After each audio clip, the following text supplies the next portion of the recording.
మన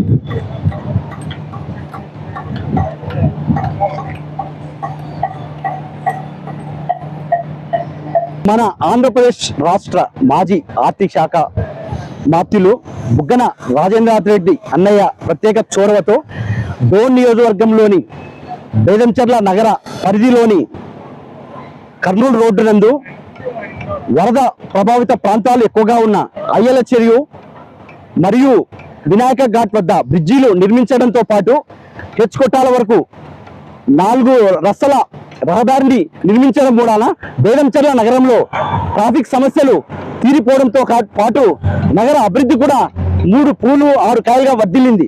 అంతేకాదు రోడ్ల నిర్మాణాని కోసమని రాజేంద్రనాథ్ రెడ్డి గారు దాదాపు 19,21,00,000 వెచ్చించడం జరిగింది. అయినప్పటికీ ఆయనపై విమర్శల జడివాన కురిపించడం ఏమాత్రం సమంజసమో వారి వివేకానికే వదిలేద్దాం. అదే మాదిరి మన పెద్దలు సెలవిచ్చినట్లు రహదారుల అభివృద్ధి అనేది మన నాగరికతకు చిహ్నం అనే విషయాన్ని ప్రతి ఒక్కరూ గమనించాలని కోరుతున్నాను.